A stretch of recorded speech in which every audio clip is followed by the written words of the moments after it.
जब जिंदगी में हर तरफ से प्रेशर बढ़ जाता है, दिमाग लगातार ओवरथिंक करता रहता है और अंदर एक अजीब सा एम्प्टीनेस महसूस होने लगता है। तब इंसान के मन में एक ही सवाल उठता है, क्या मैं खुद को फिर से रीसेट कर सकता हूं? क्या मैं अपने माइंड को क्लीन स्लेट की तरह दोबारा शुरू कर सकता हूं? सच ये है कि माइंड रीसेट कोई मैजिक ट्रिक नहीं है, बल्कि एक स्लो पावरफुल प्रोसेस है जिसमें आप अपने पुराने पैटर्न्स, टॉक्सिक हैबिट्स और अननेसेसरी इमोशनल लोड को छोड़ते हैं।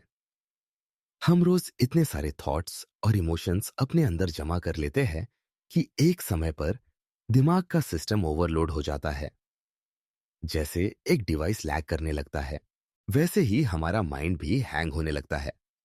कंफ्यूजन, एंजाइटी, डिस्ट्रैक्शंस और आइडेंटिटी लॉस की वजह से। लेकिन अच्छा यह है कि इंसान का दिमाग रीबूट हो सकता है। आप अपने नेगेटिव साइकिल्स को ब्रेक कर सकते हो, इमोशनल बैलेंस वापस ला सकते हो और अपनी आइडेंटिटी को दोबारा बिल्ड कर सकते हो। इस वीडियो में हम माइंड रिसेट की पूरी जर्नी को स्टेप बाय स्टेप एक्सप्लोर करेंगे। कैसे केओस से क्लैरिटी तक पहुंचना है, कैसे नॉइस से निकलकर साइलेंस की स्ट्रेंथ को महसूस करना है और कैसे एक ऐसी आइडेंटिटी बनानी है जो आपको स्ट्रॉन्ग, फोकस्ड और पीसफुल बनाती है। ये गाइड आपके माइंड को रीबूट करने का रोड मैप है। मेंटल क्लैरिटी, इमोशनल पीस और एक नई आइडेंटिटी की तरफ आपकी जर्नी यहीं से शुरू होती है। Chapter 1, mind collapse. कभी कभी जिंदगी में एक ऐसा मोड़ आता है जहां दिमाग एकदम से टूटने लगता है। अंदर सब कुछ भारी लगता है, जैसे कोई इनविजिबल वेट हर पल दबा रहा हो। यही वो मोमेंट होता है जिसे माइंड कोलैप्स कहा जा सकता है। ये वो पॉइंट है जहां आपका माइंड सिग्नल देता है कि अब बहुत हो गया, अब चेंज की जरूरत है। ये कोलैप्स कमजोरी नहीं, बल्कि रीबूट का पहला स्टेप होता है। जब माइंड कोलैप्स होता है, सबसे पहले थॉट्स अनकंट्रोलेबल हो जाते हैं। ओवरथिंकिंग इतनी तेज चलती है कि दिमाग को थोड़ी देर भी साइलेंस नहीं मिलता। आप चाहे कितनी भी कोशिश कर लो खुद को काम करने की, लेकिन माइंड खुद ही अपने अंदर एक स्टॉर्म क्रिएट कर लेता है। हर छोटी चीज इरिटेटिंग लगने लगती है, डिसीजंस भारी लगते हैं और इंसान अपने ही इमोशंस को समझ नहीं पाता। यही वो स्टेज है जहां बॉडी और माइंड दोनों बर्नआउट के करीब पहुंच जाते हैं। इस फेज में आपको ऐसा लग सकता है कि आप अपनी लाइफ खो रहे हो। मोटिवेशन खत्म हो जाता है, एनर्जी लो हो जाती है और चीजें मीनिंगलेस लगने लगती है।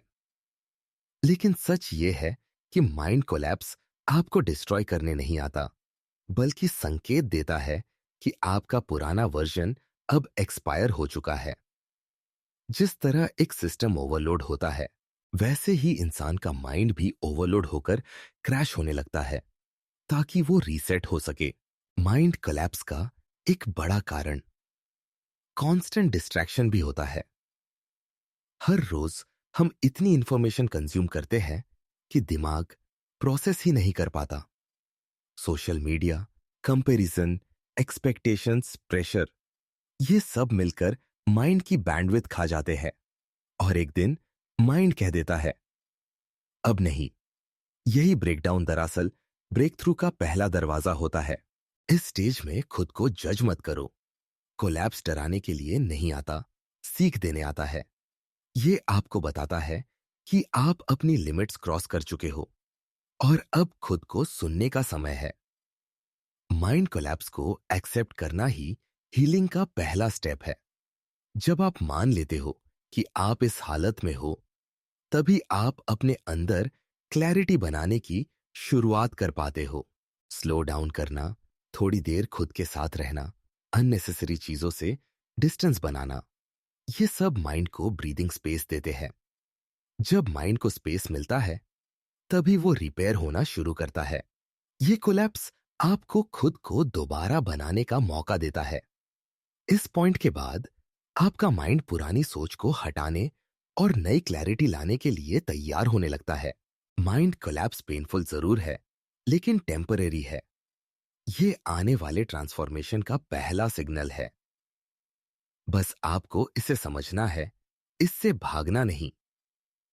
जब आप इस कोलैप्स को एक्सेप्ट कर लेते हैं, तब माइंड रिसेट का असली प्रोसेस शुरू होता है।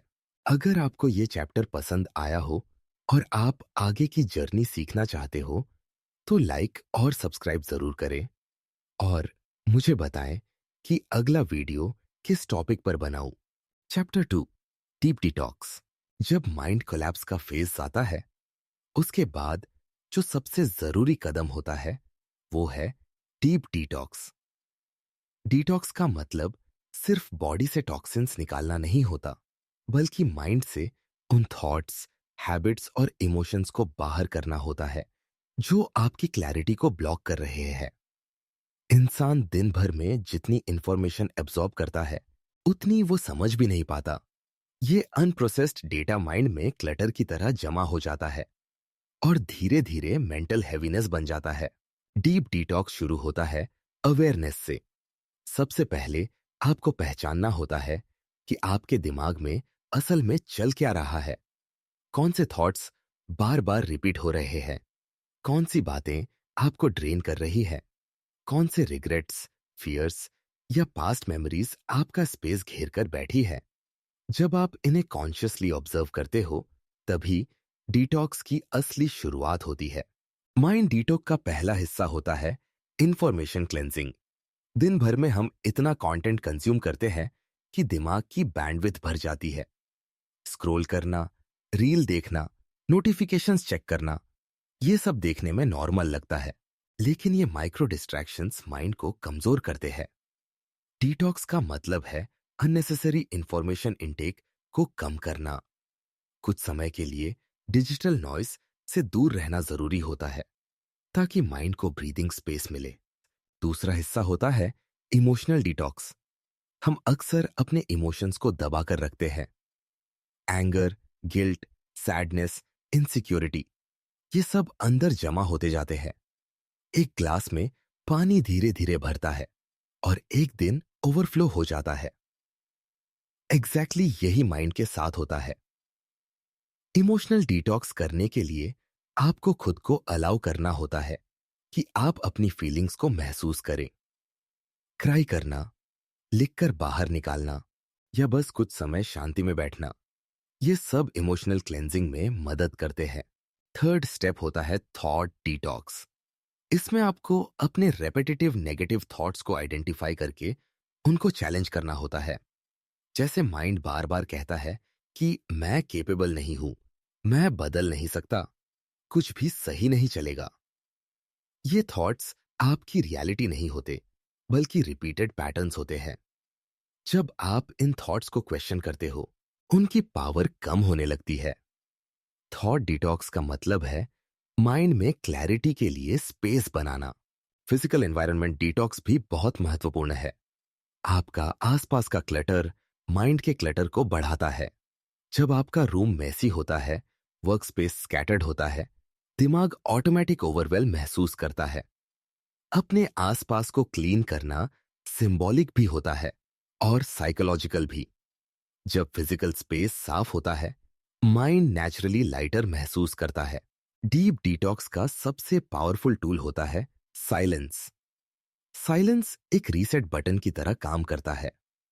जब आप खुद को थोड़े समय के लिए एक्सटर्नल नॉइज से दूर रखते हो, कोई म्यूजिक नहीं, कोई कॉन्वर्सेशन नहीं, कोई डिस्ट्रैक्शन नहीं, तब माइंड खुद ठीक होना शुरू करता है। साइलेंस माइंड को रीबूट करने का मौका देता है। डिटॉक्स का मतलब सब कुछ एक दिन में परफेक्ट करना नहीं है। डिटॉक्स एक स्लो प्रोसेस है, जिसमें आप हर दिन थोड़ा थोड़ा स्पेस बनाते हो अपने लिए। जब माइंड एम्प्टी नहीं होता, तब क्लैरिटी जन्म लेती है। धीरे धीरे आप महसूस करोगे कि इंटरनल नॉइज कम हो रहा है, थॉट्स वो साफ हो रहे हैं और इमोशंस स्टेबल हो रहे हैं। डीप डिटॉक्स माइंड रीसेट के फाउंडेशन की तरह है। इसके बिना क्लैरिटी पॉसिबल नहीं होती। जब क्लटर हटता है, तभी माइंड अपना असली पोटेंशियल दिखाना शुरू करता है। डिटॉक्स के बाद आप खुद को मेंटली लाइटर, इमोशनली क्लीनर और अंदर से ज्यादा शांत महसूस करने लगते हो। यही वो फेज है जो आपको अगले ट्रांसफॉर्मेशन स्टेप के लिए तैयार करता है। Chapter 3, emotional reset. Emotional reset वो स्टेज है जहां इंसान अपने अंदर जमा हुए सारे पुराने बोझ को धीरे धीरे रिलीज करना शुरू करता है। माइंड डिटॉक्स के बाद अगर इमोशंस को रीसेट नहीं किया जाए तो मेंटल क्लैरिटी अधूरी रहती है। हम इंसान हर दिन इतने सारे एक्सपीरियंसेस से गुजरते हैं कि कई बार हम समझ ही नहीं पाते कि कौन सा इमोशन कहां से आ रहा है। सैडनेस किसी रैंडम मेमोरी से ट्रिगर हो जाता है। एंगर छोटी सी बात पर एक्सप्लोड हो जाता है। और कभी कभी बिना किसी रीजन के भी दिल भारी महसूस होता है। इमोशनल रीसेट इन उलझनों को सुलझाने का तरीका है। सबसे पहले समझना जरूरी है कि इमोशन स्टैटिक नहीं होते। इमोशंस वेव्स की तरह होते हैं, आते हैं, पीक पर पहुंचते हैं, फिर फेड हो जाते हैं। लेकिन ज्यादातर लोग इन वेव्स को रेजिस्ट करते हैं। जब एंगर आता है तो उसे दबाने की कोशिश करते हैं। जब सैडनेस आती है तो इग्नोर करते हैं। जब हर्ट होता है तो खुद को बिजी करके उससे भागने की कोशिश करते हैं। यही रेजिस्टेंस इमोशंस को और ज्यादा पावरफुल बना देता है। इमोशनल रीसेट की शुरुआत एक्सेप्टेंस से होती है। जब आप कह पाते हो कि हाँ, मैं इस इमोशन को महसूस कर रहा हूं, तभी उसका आधा वेट खत्म हो जाता है। इमोशनल रीसेट का पहला स्टेप होता है इमोशनल लेबलिंग। इसका मतलब बस इतना कि आप अपने अंदर की फीलिंग को पहचानो और उसका नाम दो। अगर आप कह पाते हो कि मैं एंग्शियस हूं, मैं हर्ट हूं, मुझे डर लग रहा है, तो आपका दिमाग उस इमोशन को प्रोसेस करने लगता है। रिसर्च ये बताती है कि लेबलिंग रिड्यूसेस इमोशनल इंटेंसिटी, क्योंकि माइंड समझने लगता है कि वह किससे डील कर रहा है। दूसरा स्टेप होता है इमोशनल रिलीज। इमोशन को प्रेस करने से वो डिसअपियर नहीं होता, बल्कि अंदर गहराई में जमा होता जाता है। रिलीज अलग अलग लोगों के लिए अलग होता है। कुछ लोग लिखकर अपने इमोशंस बाहर निकालते हैं। जर्नलिंग एक पावरफुल टूल है। कुछ लोग रोकर हल्का महसूस करते हैं। कुछ साइलेंस में बैठकर प्रोसेस करते हैं। कुछ वॉक कर लेते हैं। इमोशनल रिलीज का मतलब है इमोशन को फ्लो करने देना, उसे ब्लॉक न करना। तीसरा स्टेप होता है इमोशनल डिस्टेंसिंग, जिसे इमोशनल डिफ्यूजन भी कहा जाता है। इसमें आप अपने इमोशन को ऑब्जर्व करते हो, लेकिन उससे जुड़ते नहीं हो। जैसे कोई मूवी चल रही हो और आप उसे देखते हो, लेकिन उसमें खोते नहीं हो। आप कहते हो ये इमोशन है, मैं नहीं। इससे इमोशन का होल्ड कम हो जाता है। माइंड इमोशन को एज अ टेम्पररी स्टेट देखता है, न कि आइडेंटिटी के तौर पर। इमोशनल रीसेट में एक और जरूरी हिस्सा है पास्ट इमोशनल रेसिड्यू को साफ करना। कई बार पुराने इवेंट्स, पुराने लोग, पुराने कॉन्वर्सेशंस हमारे अंदर इतने डीपली स्टोर्ड रहते हैं कि आज भी उनका असर महसूस होता है। मेमोरी पुरानी होती है, लेकिन इमोशन नया लगता है। इमोशनल रिसेट के लिए जरूरी है कि आप उन पास्ट इमोशनल नॉट्स को खोलो। इसका तरीका है रिफ्लेक्शन। कामली यह समझना कि किस इवेंट ने आपको सबसे ज्यादा हर्ट किया, किस बात का रिग्रेट अभी भी मौजूद है, किस रिलेशनशिप ने आपकी इमोशनल पैटर्न्स को शेप किया। यह रिफ्लेक्शन पेनफुल हो सकता है, लेकिन हीलिंग के लिए जरूरी है। अनदर इंपॉर्टेंट एलिमेंट है इमोशनल बाउंड्रीज बनाना। इमोशनल रीसेट सिर्फ पुराना बोझ हटाना नहीं है, बल्कि नए इमोशनल पेन को रोकना भी है। बाउंड्रीज का मतलब है यह समझना कि कौन सी चीजें आपको इमोशनली ड्रेन करती है और उनसे डिस्टेंस क्रिएट करना। कौन से लोग आपकी एनर्जी खा लेते हैं, कौन सी हैबिट्स कोई की आपको इंटरनली वीक बनाती है। जब आप बाउंड्रीज सेट करते हो, माइंड ऑटोमेटिक स्टेबल होने लगता है। इमोशनल रीसेट का एक सटल हिस्सा है सेल्फ कंपैशन। हम खुद के साथ सबसे ज्यादा हाश होते हैं। छोटी छोटी मिस्टेक्स पर खुद को ब्लेम करते रहते हैं। इमोशनल रीसेट में खुद को फॉरगिव करना एक पावरफुल टूल है। जब आप खुद को फॉरगिव करते हो, माइंड गिल्ट से फ्री होता है और इमोशनल लोड हल्का हो जाता है। इस पूरी प्रोसेस के बाद आप नोटिस करोगे कि माइंड पहले से ज्यादा काम है, इमोशंस प्रिडिक्टेबल है, रिएक्शंस कंट्रोल्ड है। इमोशनल रीसेट आपको भीतर से ग्राउंडेड बनाता है। ये धीरे धीरे उस स्टॉर्म को सेटल करता है जो लंबे समय से भीतर चल रहा था। जब इमोशन स्टेबल होते हैं, तब माइंड क्लैरिटी और आइडेंटिटी रीसेट के अगले चैप्टर्स के लिए तैयार होता है। Chapter 4, loop break. हर इंसान के माइंड में कुछ हिडन लूप्स होते हैं, वही थॉट्स, वही रिएक्शंस, वही हैबिट्स जो बार बार दोहराए जाते हैं। ये लूप्स इतने सटल होते हैं कि हमें पता भी नहीं चलता कि हम एक इनविजिबल पैटर्न में फंसे हुए हैं। माइंड कोलैप्स और डिटॉक्स के बाद सबसे बड़ा कदम होता है इन लूप्स को पहचानना और उन्हें तोड़ना।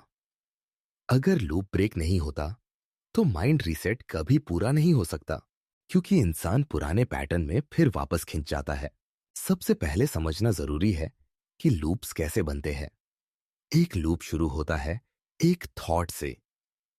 वह थॉट एक इमोशन ट्रिगर करता है, वो इमोशन एक रिएक्शन पैदा करता है और रिएक्शन की वजह से वही थॉट फिर वापस आ जाता है। एग्जाम्पल के तौर पर, अगर आपको लगता है कि मैं फेल हो जाऊंगा, आरएन ये थॉट एंग्जाइटी लाएगा। एंग्जाइटी आपको एक्शन लेने से रोकेगी। एक्शन नहीं लेने से फिर रिजल्ट नहीं मिलेगा और वही थॉट, देखा, मैं फेल ही हो जाता हूं, और स्ट्रांग हो जाएगा। यह एक क्लासिक फियर लूप है। लूप ब्रेक करने का पहला स्टेप है अवेयरनेस। आपको यह ऑब्जर्व करना होता है कि आपके लाइफ में कौन कौन से लूप्स बार बार रिपीट हो रहे हैं। क्या हर बार आप स्ट्रेस में ओवर ईट करते हो? क्या हर बार किसी छोटी क्रिटिसिज्म पर ओवर रिएक्ट कर देते हो? क्या हर बार रिलेशनशिप में वही इनसिक्योरिटी सामने आती है? अवेयरनेस अनकंफर्टेबल हो सकती है, लेकिन यही सबसे पावरफुल स्टेप है। जब आप लूप को देख लेते हो, तो आप उससे बाहर निकलने का रास्ता ढूंढ ढूंढ सकते हो। दूसरा स्टेप होता है ट्रिगर आइडेंटिफिकेशन। हर लूप के पीछे एक ट्रिगर होता है, एक छोटी सी चीज जो माइंड को उसी ओल्ड पैटर्न की तरफ धकेलती है। ट्रिगर एक मेमोरी हो सकता है, कोई वर्ड, कोई प्लेस, कोई पर्सन या कोई स्पेसिफिक इमोशन। जब आप ट्रिगर्स को पहचान लेते हो, तो आप अपने रिएक्शंस को कंट्रोल करना शुरू कर सकते हो। ट्रिगर अवेयरनेस लूप को कमजोर करता है, क्योंकि अब माइंड ऑटोमेटिक मोड में नहीं चलता। तीसरा स्टेप है पैटर्न इंटरप्शन, जिसे साइकोलॉजी में पैटर्न ब्रेकिंग भी कहा जाता है। जब माइंड उसी पुराने रिएक्शन की तरफ जा रहा हो, तब आपको कॉन्शियसली उस पैटर्न को इंटरप्ट करना होता है। जैसे ही नेगेटिव थॉट आए, आप अपना पोस्चर चेंज कर लो, डीप ब्रीथ ले लो, या अपनी अटेंशन किसी डिफरेंट एक्टिविटी पर शिफ्ट कर दो। पैटर्न इंटरप्शन माइंड की वायरिंग को डिस्टर्ब करता है। यह छोटी सी चीज लगती है, लेकिन रिपीटेड इंटरप्शन से माइंड का पुराने लूप से कनेक्शन टूटने लगता है। लूप ब्रेक करने में एक पावरफुल टेक्निक है थॉट रिप्लेसमेंट। माइंड को कभी खाली नहीं छोड़ा जा सकता। अगर आप सिर्फ नेगेटिव थॉट रोकने की कोशिश करोगे, तो वो और स्ट्रांग हो जाएगा। इसलिए जरूरी है कि आप उसके प्लेस पर एक हेल्थियर थॉट डालो। जैसे, मैं फेल हो जाऊंगा की जगह मैं सीख रहा हूं, मैं इंप्रूव कर रहा हूं, मैं केपेबल हूं। माइंड धीरे धीरे नया लूप बनाना शुरू कर देता है। पुराना लूप वीकन होता जाता है और नया पैटर्न एस्टैब्लिश होने लगता है। अनदर इंपॉर्टेंट एलिमेंट है बिहेवियरल चेंज। थॉट बदलने से ही लूप ब्रेक नहीं होता, एक्शन भी बदलना पड़ता है। अगर आपका लूप अवॉइड करने का है, तो आपको छोटी छोटी एक्शनेबल स्टेप्स लेने होंगे। अगर आपका लूप एंगर रिएक्शन का है, तो आपको रिस्पॉन्ड करने की प्रैक्टिस करनी होगी। बिहेवियर शिफ्ट माइंड की वायरिंग को परमानेंटली चेंज करता है। माइंड उसे न्यू नॉर्मल मानने लगता है। लूप ब्रेक में एक खास चैलेंज आता है, रिलैप्स। कई बार इंसान नए पैटर्न पर काम कर रहा होता है, लेकिन अचानक किसी स्ट्रेस या इमोशनल मोमेंट में वह फिर से पुराने लूप में गिर जाता है। यह नॉर्मल है। रिलैप्स फेलियर नहीं होता, बल्कि माइंड की ओल्ड वायरिंग की लास्ट फाइट होती है। आपको बस खुद पर हाश नहीं होना है और वापस न्यू पैटर्न पर लौट आना है। कंसिस्टेंसी पुराने लूप को वीक बना देती है और एक दिन वह फुली ब्रेक हो जाता है। चैप्टर 5, काम स्टिलनेस। जब माइंड लगातार रनिंग मोड में होता है, थॉट्स एक दूसरे को पुश करते रहते हैं और इमोशंस अपनी जगह से हिलते रहते हैं, तब इंसान को शांति महसूस ही नहीं होती। ऐसे में माइंड रीसेट का सबसे पावरफुल स्टेप है काम स्टिलनेस। एक ऐसी इंटरनल स्टेट जहां दिमाग कुछ समय के लिए कंप्लीटली स्लो हो जाता है। यह साइलेंस फियर नहीं लाता, बल्कि क्लैरिटी पैदा करता है। काम स्टिलनेस कोई स्पिरिचुअल कॉन्सेप्ट नहीं, बल्कि साइकोलॉजिकल नेसेसिटी है। कालम स्टिलनेस का पहला हिस्सा है माइंड को पॉज देना। हम रोज इतनी स्पीड में रहते हैं कि दिमाग को रुकने का चांस ही नहीं मिलता। इवन जब हम फ्री होते हैं, तब भी माइंड बैकग्राउंड में कोई ना कोई थॉट चला रहा होता है। स्टिलनेस का मतलब यह है कि आप कॉन्शियसली अपने माइंड को स्लो होने की परमिशन देते हो। कुछ मिनट का पॉज भी दिमाग के लिए हीलिंग की तरह काम करता है। स्टिलनेस अचीव करने का पहला तरीका है ब्रेथ अवेयरनेस। जब आप अपनी सांस को ऑब्जर्व करते हो, इनहेल एक्सहेल, तो माइंड ऑटोमेटिकली स्लो होने लगता है। ब्रेथ एक एंकर की तरह काम करती है। थॉट्स आते जाते रहते हैं, लेकिन आपकी अवेयरनेस बार बार वापस ब्रेथ पर लौट आती है। यह छोटा सा एक्सरसाइज माइंड को डिस्ट्रैक्ट नहीं करता, बल्कि उसे इंटरनली सेटल करता है। स्लोली माइंड की इनर नॉइज कम होने लगती है।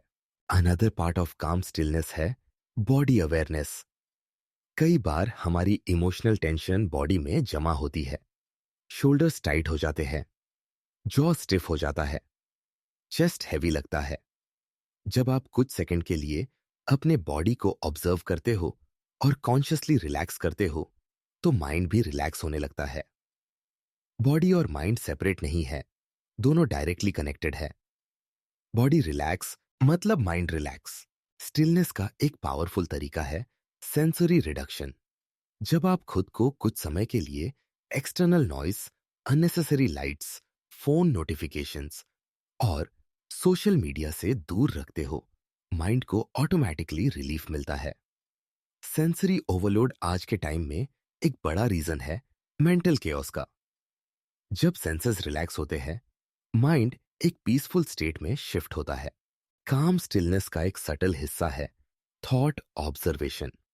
इसमें आपको थॉट्स को फोर्सफुली रोकना नहीं है, बस उन्हें आते हुए देखना है, जैसे बादल आसमान में आते और जाते हैं। थॉट आएगा, आप ऑब्जर्व करोगे, वो चला जाएगा। जब आप रिएक्शन देना बंद कर देते हो, थॉट की ताकत खुद ही घट जाती है। इवेंचुअली माइंड धीमे होने लगता है और शांत होता जाता है। स्टिलनेस आपकी आइडेंटिटी को भी टच करती है। जब माइंड थोड़ा शांत होता है, तब इंसान खुद को सुन पाता है, अपनी रियल नीड्स, रियल डिजायर्स और रियल फीलिंग्स। नॉइस के बीच में क्लैरिटी इम्पॉसिबल है, लेकिन स्टिलनेस में क्लैरिटी नेचुरली पैदा होती है। यह क्लैरिटी आपको आगे के डिसीजंस लेने में, खुद को समझने में और इमोशनल बैलेंस बनाने में मदद करती है। काल्म स्टिलनेस का पर्पस माइंड को खाली करना नहीं है, बल्कि उसे रीसेट करने की स्पेस देना है। यह स्पेस माइंड के लिए ऑक्सीजन की तरह होती है। जब माइंड शांत होता है, तो क्रिएटिविटी बढ़ती है, इमोशनल स्टेबिलिटी आती है और साउथ और ताहिर क्रिस्टल क्लियर होते हैं। यह स्टेज ट्रांसफॉर्मेशन की बैकबोन है। काल्म स्टिलनेस आपको अगले स्टेप आइडेंटिटी पर्ज के लिए मेंटली तैयार कर देती है, जहां आप अपने पुराने सेल्फ को छोड़कर नए सेल्फ की ओर बढ़ना शुरू करते हैं। Chapter 6, identity purge. Mind reset की जर्नी में सबसे इंटेंस और डीप स्टेज होता है आइडेंटिटी पर्ज। ये वो मोमेंट है जहां इंसान अपने अंदर जमा हुई पुरानी आइडेंटिटीज लेबल्स और बिलीफ्स को धीरे धीरे छोड़ना शुरू करता है। हम अपने बारे में बहुत सारी चीजें बिना सोचे समझे मान लेते हैं, जो सोसाइटी कहती है, जो फैमिली सिखाती है, जो पास्ट एक्सपीरियंसेस शेप करते हैं। टाइम के साथ ये बिलीफ्स इतनी स्ट्रांगली सेटल हो जाती है कि इंसान खुद को उन्हीं लेंसेज से देखना शुरू कर देता है। आइडेंटिटी पर्ज का उद्देश्य है उन पुरानी लेयर्स को हटाना जो अब आपकी ग्रोथ को रोक रही है। आइडेंटिटी पर्ज का पहला स्टेप होता है सेल्फ ऑब्जर्वेशन। आपको यह समझना होता है कि आप असल में कौन हैं और कौन सी चीजें सिर्फ हैबिट या कंडीशनिंग है। कई लोग खुद को इंट्रोवर्ट समझते हैं, लेकिन असल में वो बिजीनेस से ओवरवेल्म्ड होते हैं। कई लोग खुद को वीक मान लेते हैं क्योंकि चाइल्डहुड में किसी ने उन्हें ऐसा कहा था। कई लोग अपॉर्चुनिटीज रिजेक्ट कर देते हैं क्योंकि एक बार फेल हुए थे। जब आप खुद को ऑब्जर्व करते हो तो आपको पता चलता है कि आपकी आइडेंटिटी का बड़ा हिस्सा बोरोड है, चोजन नहीं। दूसरा स्टेप होता है लिमिटिंग बिलीफ्स को पहचानना। ये वो बिलीफ्स होते हैं जो आपकी ग्रोथ रोकते हैं, जैसे मैं चेंज नहीं हो सकता, मैं इनफ नहीं हूं, मैं सक्सेस हैंडल नहीं कर पाऊंगा, मेरे बस की बात नहीं है। ये बिलीफ सच नहीं होते, लेकिन रिपीटेड एक्सपीरियंसेस और नेगेटिव सेल्फ टॉक से माइंड को सच लगने लगते हैं। आइडेंटिटी पर्ज में आपको इन बिलीफ्स की रूट तक जाना होता है और पूछना होता है, क्या ये सच है? अवेयरनेस के साथ ये बिलीफ्स कमजोर होने लगते हैं। आइडेंटिटी पर्ज में एक स्ट्रॉन्ग एलिमेंट होता है पास्ट आइडेंटिटीज को डिटैच करना। हम पिछले रोल्स को टाइटली पकड़े रहते हैं, जैसे मैं फेलियर हूं, मैं लूजर हूं, मैं इमोशनल हूं, मैं अनलकी हूं।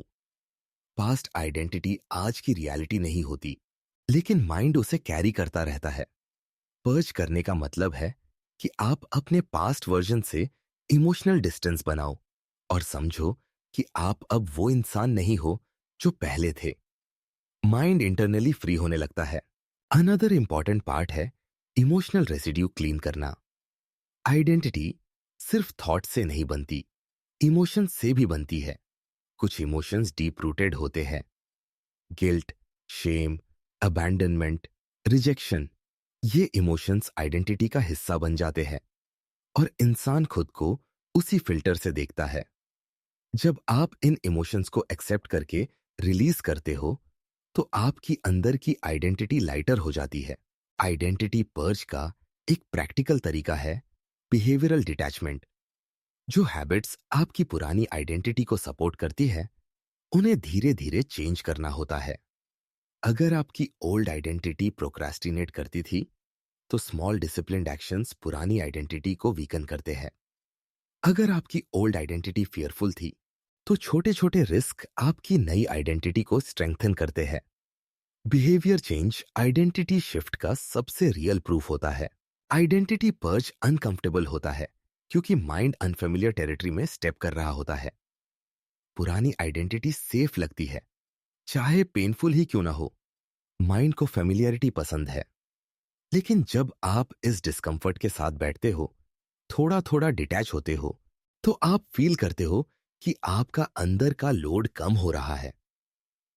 धीरे धीरे एक नई क्लैरिटी जन्म लेती है। आप समझते हो कि आप अपने पास्ट से बड़े हो। आइडेंटिटी पर्ज के बाद इंसान मेंटली अधिक ओपन हो जाता है। पुराने डेफिनेशंस टूटने लगते हैं और नई पॉसिबिलिटीज दिखाई देने लगती है। यही स्टेज आगे आने वाले कॉग्निटिव रीबूट और अटेंशन रिक्लेम जैसे स्टेप्स की फाउंडेशन बनती है, जहां आपका माइंड एक नए वर्जन में इवॉल्व होने लगता है। Chapter 7 focus reclaim. Identity purge के बाद माइंड थोड़ा हल्का महसूस करने लगता है, लेकिन क्लैरिटी तभी आती है जब इंसान अपनी अटेंशन पर दोबारा कंट्रोल हासिल करता है। आज के टाइम में अटेंशन सबसे कीमती रिसोर्स है और सबसे ज्यादा अटैक्ड भी यही होता है। Notifications, social media, dopamine hits, constant noise. Mind reset का अगला बड़ा स्टेप है फोकस रिक्लेम, यानी अपने अटेंशन को वापस अपने कंट्रोल में लाना। फोकस रिक्लेम का पहला स्टेप है अटेंशन लीक्स को पहचानना। डे के अंदर कितनी बार आपका माइंड भटक जाता है, कितनी बार फोन उठाते ही आपको याद ही नहीं रहता कि आप क्या करने आए थे, कितनी बार स्क्रोलिंग ने आपके इंपॉर्टेंट काम डिले कर दिए। ये छोटे छोटे लीक्स माइंड की क्लैरिटी चुरा लेते हैं। जब आप इन लीक्स को कॉन्शियसली नोटिस करते हो, आपको समझ आता है कि आपका माइंड अपनी डायरेक्शन खुद नहीं चुन रहा, बल्कि एनवायरनमेंट उसे कंट्रोल कर रहा है। दूसरा स्टेप है माइंड के लिए सेफ जोन्स बनाना। सेफ जोन्स वो मोमेंट्स होते हैं जब आपका माइंड एक्सटर्नल नॉइस से फ्री होता है। सिर्फ 10-15 मिनट्स भी काफी होते हैं। इसमें कोई फोन नहीं, कोई डिस्ट्रैक्शन नहीं, बस एक सिंपल इंटेंशन फोकस वापस हासिल करना। माइंड को जब थोड़ी भी साइलेंस मिलती है, वह नेचुरली सेटल होने लगता है और अटेंशन वापस सेंटर पर आता है। फोकस रिक्लेम में सबसे इंपॉर्टेंट पार्ट है सिंगल टास्किंग। मल्टीटास्किंग देखने में प्रोडक्टिव लगता है, लेकिन ट्रूथ ये है कि ये माइंड को स्कैटर कर देता है। माइंड एक समय में एक ही चीज इफेक्टिवली प्रोसेस कर सकता है। जब आप एक काम पर 100% अटेंशन देते हो, आपका माइंड डीप फोकस मोड में चला जाता है। यही डीप मोड क्लैरिटी पैदा करता है, क्रिएटिविटी खोलता है और प्रोडक्टिविटी मल्टीप्लाई करता है। अनदर टूल है इंटेंशनल अटेंशन। इसका मतलब है कि आप तय करो कि आपकी अटेंशन कहां जाएगी और कहां नहीं। माइंड को आजकल इन्फिनिट चीजें खींचती है, reels, messages, thoughts, fantasies. Intentional attention यानी आप खुद डिसाइड करो कि किस थॉट पर रुकना है और किसे इग्नोर करना है। ये स्किल प्रैक्टिस से स्ट्रांग होती है, लेकिन वंस बिल्ड हो जाए तो माइंड बहुत पावरफुल बन जाता है। फोकस रिक्लेम का एक सटल हिस्सा है इनर डिस्ट्रैक्शन कंट्रोल करना। एक्सटर्नल डिस्ट्रैक्शंस तो आप बंद कर सकते हो, लेकिन माइंड के internal distractions, random thoughts, worries, past memories, doubts, उन्हें मैनेज करना ज्यादा टफ होता है। इसके लिए एक टेक्निक यूजफुल है, थॉट एंकरिंग। जब भी माइंड भटके, आप उसे किसी एक एंकर पर वापस लाओ। ब्रेथ, बॉडी सेंसेशन या सामने का टास्क। हर बार वापस आने से माइंड की डिसिप्लिन बढ़ती है। फोकस रिक्लेम में बाउंड्रीज बनाना भी जरूरी है। बाउंड्रीज सिर्फ लोगों से नहीं बनती, हैबिट से भी बनती है। जैसे mindless scrolling, late night content consumption, unnecessary chats, ये सब अटेंशन डिस्ट्रॉय करते हैं। बाउंड्रीज का मतलब है कि आप खुद से एक सिंपल निर्णय लो, मेरी अटेंशन वैल्यूएबल है और मैं इसे वेस्ट नहीं करूंगा। यह डिसीजन माइंड की एनर्जी के लिए प्रोटेक्शन की तरह काम करता है। व्हेन फोकस रिटर्न्स, आपको लाइफ के हर एस्पेक्ट में क्लैरिटी महसूस होती है। थॉट्स ऑर्गेनाइज्ड लगते हैं, काम आसान होता है और इमोशंस भी स्टेबल रहते हैं। अटेंशन रिक्लेम करके आप अपने माइंड का स्टीयरिंग व्हील फिर से हाथ में ले लेते हो। यही कंट्रोल आने वाले कॉग्निटिव रीबूट और डीपर ट्रांसफॉर्मेशन के लिए जरूरी फाउंडेशन बनाता है। Chapter 8, cognitive reboot. जब mind detox, emotional reset, loop break और फोकस रिक्लेम हो जाता है, तब अगला बड़ा कदम होता है कॉग्निटिव रीबूट, यानी दिमाग की थिंकिंग पैटर्न्स को दोबारा संगठित करना। कॉग्निटिव रीबूट का मतलब सिर्फ नए थॉट्स लाना नहीं है, बल्कि पुराने डिस्टॉर्टेड पैटर्न्स को रिप्लेस करना है। इंसान की थिंकिंग ही उसकी रियलिटी बनाती है, और अगर सोच गड़बड़ है तो हर डिसीजन, हर रिएक्शन और हर परसेप्शन भी गड़बड़ हो जाता है। यही वजह है कि माइंड रिसेट जर्नी में कॉग्निटिव रीबूट एक टर्निंग पॉइंट होता है। कॉग्निटिव रीबूट का पहला स्टेप है माइंड की फॉल्टी थिंकिंग को पहचानना। हम अक्सर गलत असम्पशंस बनाते हैं, जल्दी कंक्लूजन्स पर पहुंच जाते हैं, छोटे इश्यूज को बड़े डिजास्टर की तरह सोच लेते हैं या चीजों को ओवर पर्सनलाइज कर लेते हैं। इन पैटर्न्स को कॉग्निटिव डिस्टॉर्शंस कहा जाता है। एग्जाम्पल के तौर पर, सब लोग मेरे खिलाफ हैं, मैं हमेशा फेल होता हूं। अगर एक बार गलत हुआ तो सब गलत होगा। ये स्टेटमेंट्स ट्रूथ नहीं होते, लेकिन माइंड इन्हें ट्रूथ मानने लगता है। जब आप इन्हें कॉन्शियसली ऑब्जर्व करते हो, तो माइंड को पहली बार पता चलता है कि उसकी थिंकिंग में बायस है। दूसरा स्टेप होता है थिंकिंग गैप्स को फिल करना। कई बार हम इनकम्प्लीट इंफॉर्मेशन के आधार पर डिसीजंस लेते हैं। किसी ने रिप्लाई नहीं किया तो माइंड अस्यूम कर लेता है कि वो मुझे इग्नोर कर रहा है। किसी काम में डिले हो गया तो माइंड मान लेता है कि मैं प्रोडक्टिव नहीं हूं। कॉग्निटिव रीबूट में आप माइंड को सिखाते हो कि असम्पशंस और रियलिटी अलग अलग चीजें हैं। माइंड जब फैक्ट्स को असम्पशंस से अलग करना सीखता है तब क्लैरिटी आने लगती है। तीसरा स्टेप है बैलेंस थिंकिंग डेवलप करना। बैलेंस थिंकिंग का मतलब है सिचुएशन को एक्सट्रीम नहीं बनाना, माइंड को बीच का रास्ता देखना सिखाना। जैसे अगर कोई काम टफ है तो यह मानना कि यह इम्पॉसिबल है गलत है, लेकिन यह भी सच नहीं कि यह आसान है। बैलेंस्ड सोच कहती है यह चुनौती है लेकिन सीखने से हो सकता है। बैलेंस थिंकिंग माइंड को इमोशनली स्टेबल रखती है और अननेसेसरी पैनिक रोकती है। कॉग्निटिव रीबूट में एक पावरफुल टेक्निक है रिफ्रेमिंग। इसमें आप नेगेटिव थॉट को ट्विस्ट करके उसकी पॉजिटिव इंटरप्रिटेशन निकालते हो। जैसे मैं मिस्टेक कर गया को मैंने कुछ सीखा में बदलना, मैं एंग्शियस हूं को मेरा माइंड प्रिपेयर्ड होना चाहता है मैं बदलना। रिफ्रेमिंग सोच को टॉक्सिक से कंस्ट्रक्टिव बनाती है। माइंड को नया लेंस मिलता है जिससे वह सिचुएशंस को कामनेस से देखता है। अनदर इंपॉर्टेंट कंपोनेंट है decision making reboot. Mind reset तब पूरा नहीं होता जब तक आप अपने डिसीजंस में क्लैरिटी और अवेयरनेस नहीं लाते। इसके लिए आपको पॉज लेना होता है, ऑब्जर्व करना होता है और माइंड को इमीडिएट रिएक्शन मोड से बाहर लाना होता है। जब आप हर डिसीजन को थोड़ा स्लो करके लेते हो, माइंड मैच्योर डिसीजंस लेने लगता है। इससे इंपल्सिव मिस्टेक्स कम होती है और कंट्रोल बढ़ता है। कॉग्निटिव रीबूट आपको इंटरनली फ्लेक्सिबल बनाता है। माइंड टफ सिचुएशंस में ब्रेकडाउन नहीं होता, बल्कि सॉल्यूशन खोजता है।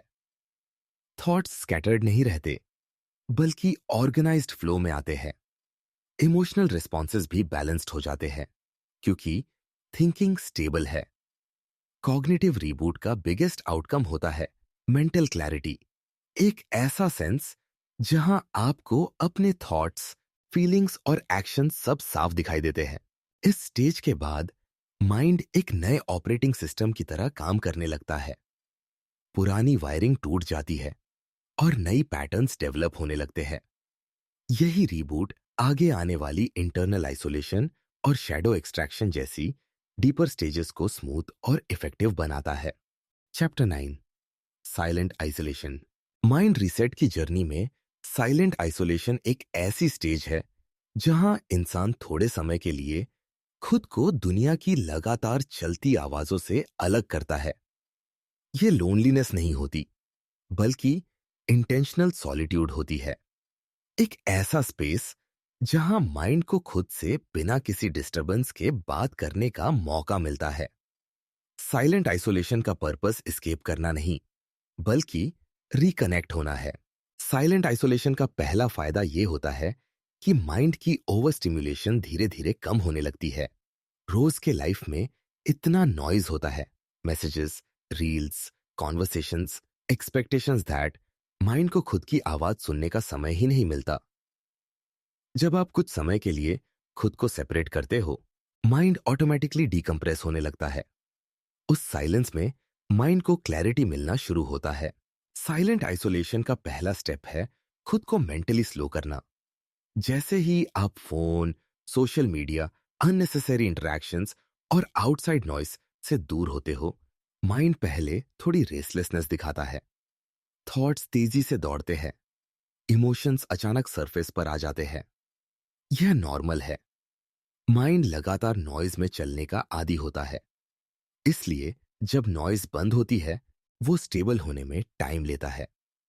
लेकिन यही रेस्टलेसनेस इनर रीसेट की शुरुआत होती है। दूसरा स्टेप है इनर वॉइस को सुनना। साइलेंस में माइंड आपको वो बातें बताता है जिन्हें आप बिजी लाइफ में इग्नोर करते रहते हो। कई बार गलत डिसीजंस का असली कारण किसी रिलेशनशिप का हिडन ट्रूथ, किसी हैबिट का रियल इंपैक्ट ये सब साइलेंट आइसोलेशन में साफ साफ दिखने लगता है। ये क्लैरिटी डिस्कंफर्ट भी ला सकती है, लेकिन इससे ग्रोथ होती है। साइलेंट आइसोलेशन इमोशनल क्लैरिटी भी लाती है। नॉइज के बीच में इमोशंस मिक्स हो जाते हैं।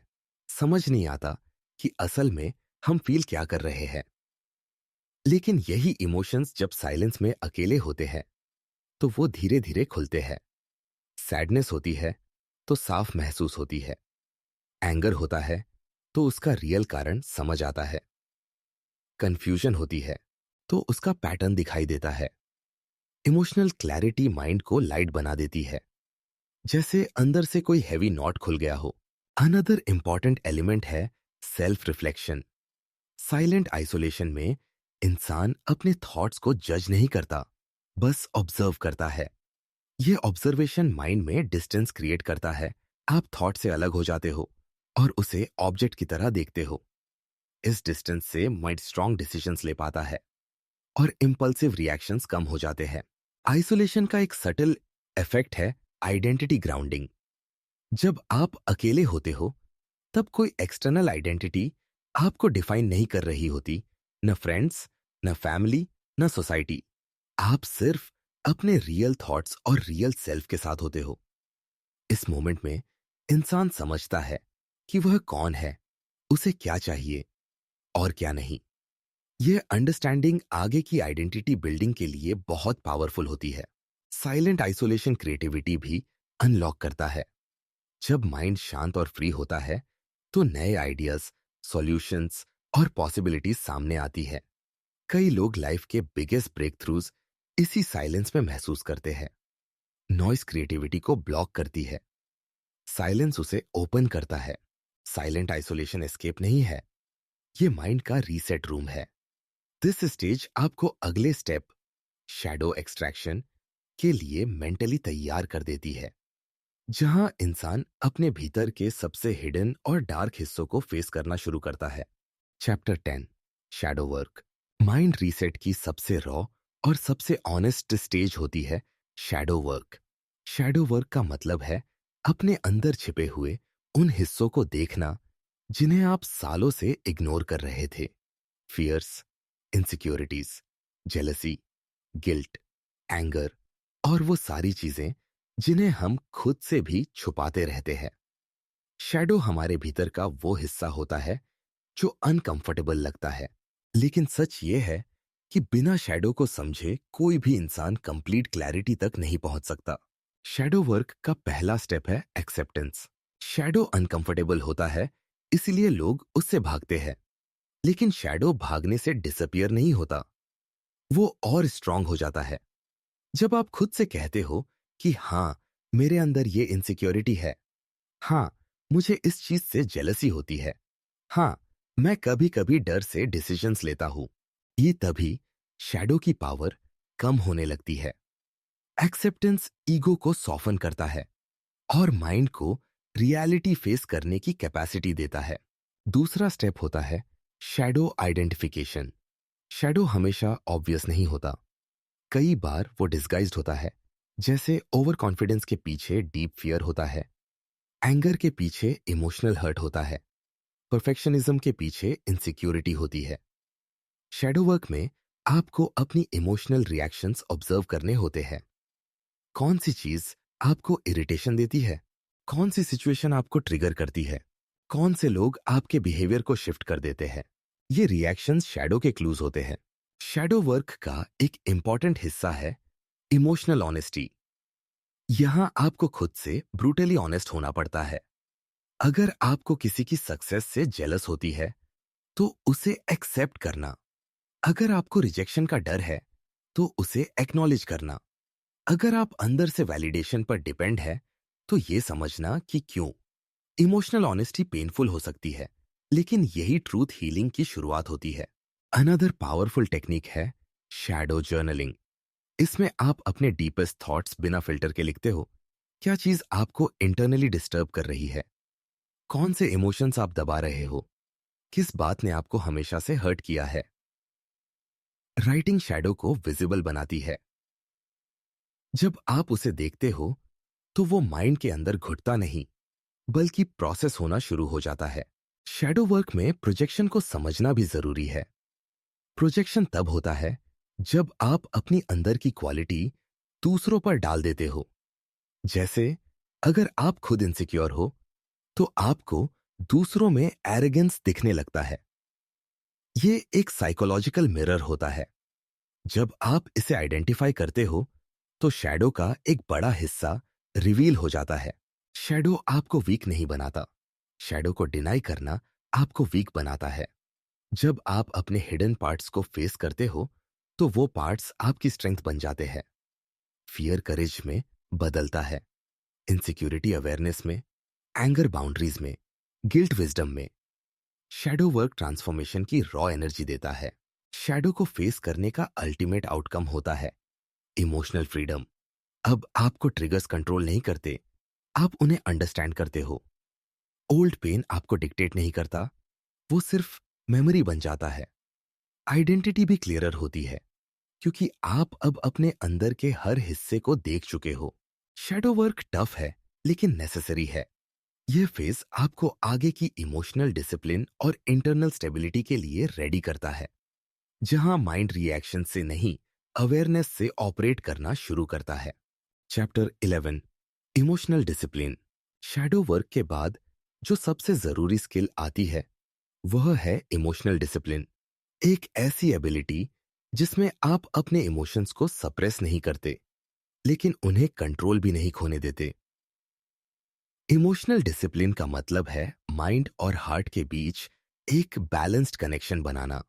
यह कोई रिजिड नियंत्रण नहीं है, बल्कि एक कॉन्शियस अवेयरनेस है जहां आप जानते हैं कि कौन सा इमोशन कब आता है, क्यों आता है और उससे कैसे डील करना है। इमोशनल डिसिप्लिन का पहला हिस्सा है इमोशनल टाइमिंग को समझना। इमोशंस अक्सर अचानक नहीं आते, उनके पहले छोटे छोटे संकेत आते हैं। जैसे फ्रस्ट्रेशन बिल्ड होता है, इरिटेशन सिग्नल्स देता है, एंग्जाइटी छोटी सी अनईजी फीलिंग लेकर आती है, लेकिन हम उन सिग्नल्स को इग्नोर कर देते हैं और फिर अचानक किसी मोमेंट में इमोशन एक्सप्लोड कर देता है। इमोशनल डिसिप्लिन में आपको ये अर्ली साइंस ऑब्जर्व करना सीखना होता है। जब आप सिग्नल पहचान लेते हो तो इमोशन को कंट्रोल करना आसान हो जाता है। दूसरा स्टेप है response regulation. Emotional reaction automatic होता है लेकिन इमोशनल रिस्पॉन्स कॉन्शियस होता है। रिएक्शन इंपल्सिव होता है, रिस्पॉन्स इंटेंशनल। इमोशनल डिसिप्लिन में आपको पॉज की पावर डेवलप करनी होती है। किसी भी इंटेंस मोमेंट में एक छोटा सा पॉज, एक डीप ब्रेथ, एक सेकंड का साइलेंस माइंड को रिएक्ट करने से रोकता है और आपको चूज करने का मौका देता है कि आप कैसे रिस्पॉन्ड करना चाहते हो। यही पॉज इंसान को इमोशनली मैच्योर बनाता है। अनदर पार्ट है इमोशनल डिस्टेंसिंग, जिसे डिटैचमेंट भी कहते हैं। डिटैचमेंट का मतलब कोल्ड या इमोशनलेस होना नहीं है। इसका मतलब है इमोशन को एक्सपीरियंस करना लेकिन उसमें डूबना नहीं। इमोशन एक क्लाउड की तरह आता है और जाता है, आप उसे देखने वाले स्काई बनो। जब आप इमोशन से डिस्टेंस क्रिएट करते हो वह माइंड को कंट्रोल नहीं कर पाता। इस डिस्टेंस से क्लैरिटी मिलती है, स्टेबिलिटी मिलती है और अननेसेसरी केओस खत्म होता है। इमोशनल डिसिप्लिन में बाउंड्रीज महत्वपूर्ण होती है। बाउंड्रीज आपको एक्सटर्नल इमोशनल ड्रेन से बचाती है, चाहे वो पीपल हो, हैबिट्स हो या सिचुएशंस। कुछ चीजें आपकी इमोशनल एनर्जी खाती है। बाउंड्रीज लगाने का मतलब है क्लियरली यह तय करना कि आप अपने इमोशंस को कहां इन्वेस्ट करना चाहते हैं और कहां नहीं। यह चॉइस आपकी इमोशनल स्टेबिलिटी को प्रोटेक्ट करती है। इमोशनल डिसिप्लिन में थॉट फिल्टरिंग भी एक पावरफुल टेक्निक है। हर थॉट इमोशनल रिएक्शन डिजर्व नहीं करता। माइंड दिन में इतने थॉट्स जनरेट करता है कि अगर आप हर थॉट को इंपॉर्टेंस दोगे तो इमोशनल ओवरलोड होना तय है। थॉट फिल्टरिंग में आप डिसाइड करते हो कि कौन सा थॉट मीनिंगफुल है और कौन सा यूजलेस नॉइज।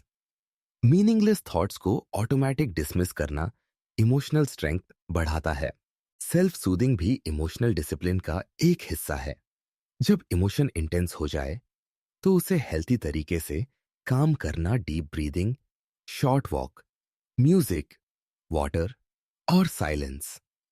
सेल्फ सूदिंग आपके इमोशंस को स्टेबिलिटी देती है और माइंड को पैनिक मोड में जाने से रोकती है। इमोशनल डिसिप्लिन का बिगेस्ट आउटकम है इमोशनल कंसिस्टेंसी। अब आपका मूड इजीली फ्लक्चुएट नहीं होता, छोटी चीजें आपको डिस्टर्ब नहीं करती और टफ सिचुएशंस में भी आप ग्राउंडेड रहते हो। ये कंसिस्टेंसी आपको मेंटली स्ट्रांगर बनाती है और ओवरऑल क्लैरिटी देती है।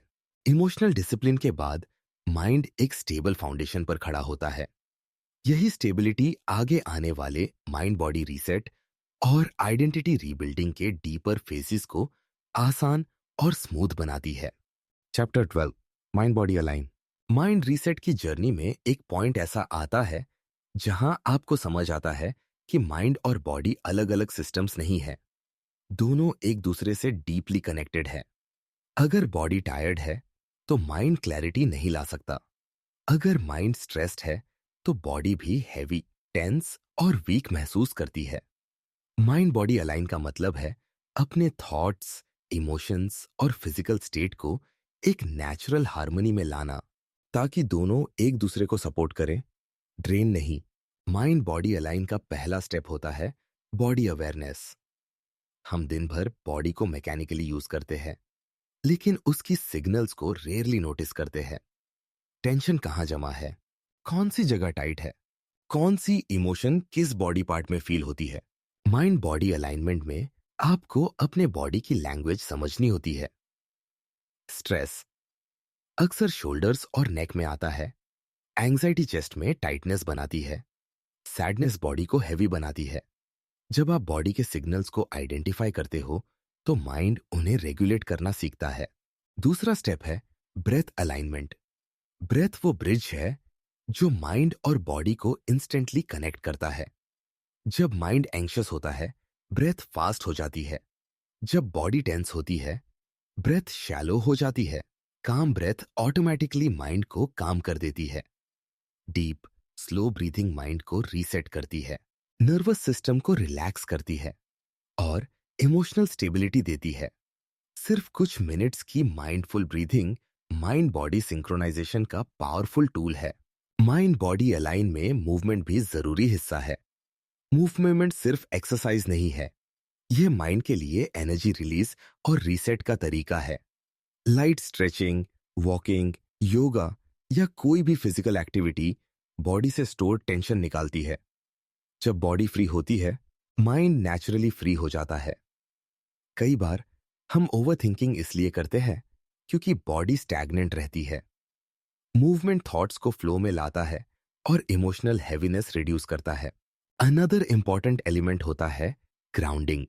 ग्राउंडिंग का मतलब है खुद को प्रेजेंट मोमेंट में वापस लाना। माइंड फ्यूचर एंग्जाइटी और पास्ट मेमोरीज में खो जाता है, लेकिन बॉडी हमेशा प्रेजेंट में रहती है। जब आप बॉडी सेंसेशंस पर ध्यान देते हो, feet on the ground, air on your skin, heartbeat, तो माइंड ऑटोमेटिकली प्रेजेंट में आ जाता है।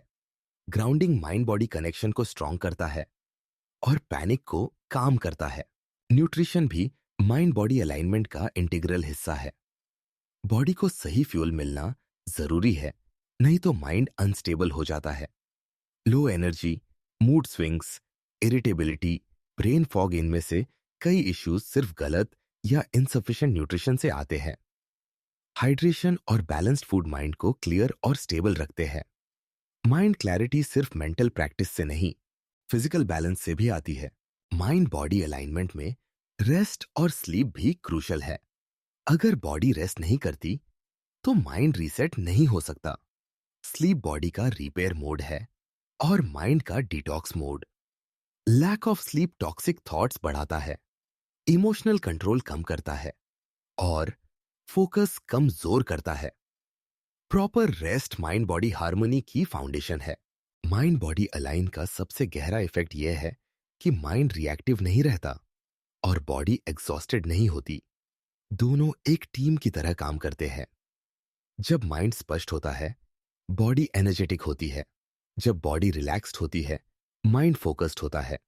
ये हार्मनी भीतर एक शांत, ग्राउंडेड और पावरफुल स्टेट बनाती है जो आपको अगले transformation step symbolic rebirth for तैयार करती है। Chapter 13, symbolic rebirth. Mind reset की जर्नी में सिंबॉलिक रिबर्थ वह स्टेज है जहां इंसान अपने पुराने वर्जन को पीछे छोड़कर एक नए सेल्फ में कदम रखता है। यह फिजिकल चेंज नहीं होता, बल्कि इंटरनल ट्रांसफॉर्मेशन होता है। माइंडसेट, बिलीफ्स, हैबिट्स और इनर आइडेंटिटी का डीप शिफ्ट। सिंबॉलिक रीबर्थ का मतलब है खुद का एक नया ब्लूप्रिंट बनाना, जहां पुरानी लिमिटेशंस नहीं, बल्कि नई पॉसिबिलिटीज डिफाइन करती है कि आप कौन बन सकते हो। सिंबॉलिक रीबर्थ का पहला स्टेप है ओल्ड आइडेंटिटी को कॉन्शियसली लेट गो करना। अब तक आपने डिटॉक्स किया, इमोशनल रीसेट किया, शैडो को फेस किया, थिंकिंग पैटर्न्स बदले, माइंड बॉडी अलाइन किया। इन सब से आपका पुराना वर्जन ऑलरेडी कमजोर हो चुका है, लेकिन सिंबॉलिक रीबर्थ में उसे कॉन्शियसली रिलीज करना होता है। यह रिलीज कोई ड्रामेटिक एक्ट नहीं है, यह एक small but powerful internal decision है। मैं वैसा इंसान नहीं रहा जैसा पहले था। यह डिसीजन माइंड के लिए एक रीसेट स्विच की तरह काम करता है। दूसरा स्टेप है नई आइडेंटिटी के सीड्स लगाना। आइडेंटिटी चेंज ओवरनाइट नहीं होती, लेकिन उसके सीड्स इंटेंशन से जागते हैं। आप खुद से पूछते हो, अब मैं कैसा इंसान बनना चाहता हूं? मेरी न्यू वैल्यूज क्या है? किस तरह की थिंकिंग मैं अडॉप्ट करना चाहता हूं? मेरा न्यू मेंटल स्टैंडर्ड क्या है? यह क्लैरिटी सिंबॉलिक रीबर्थ का फाउंडेशन बनती है। विदाउट क्लैरिटी माइंड फिर पुरानी आइडेंटिटी में गिर जाता है। विथ क्लैरिटी माइंड नई डायरेक्शन पकड़ लेता है। सिंबॉलिक रीबर्थ में एक इंपॉर्टेंट एस्पेक्ट है नई बिलीव्स को क्रिएट करना। Old beliefs mostly fear, insecurity और पास्ट एक्सपीरियंसेस से बनते हैं। न्यू बिलीव्स इंटेंशन, अवेयरनेस और ग्रोथ से बनते हैं। जैसे बिलीव कि मैं बदल सकता हूं, मैं केपेबल हूं, मैं अपने माइंड को कंट्रोल कर सकता हूं, मैं अपनी डायरेक्शन खुद चुन सकता हूं। जब ये बिलीफ्स रिपीट होते हैं, माइंड उन्हें इंटरनल रियलिटी मानने लगता है। यही बिलीफ्स नई आइडेंटिटी की स्ट्रक्चर बनाते हैं। अनदर पार्ट है हैबिट्स का शिफ्ट। आइडेंटिटी सिर्फ थॉट से नहीं, एक्शन से बिल्ड होती है। सिंबॉलिक रीबर्थ में आपको ऐसी हैबिट्स बनानी होती है जो आपके न्यू सेल्फ को सपोर्ट करे, जैसे focused work, mindful pauses, healthier routines, meaningful interactions और सेल्फ रेस्पेक्ट वाली बाउंड्रीज। हर छोटी हैबिट नई आइडेंटिटी को स्ट्रेंथन करती है। हैबिट्स आइडेंटिटी को प्रैक्टिकल फॉर्म देती है। सिंबॉलिक रीबर्थ में विजुअलाइजेशन भी पावरफुल टूल है।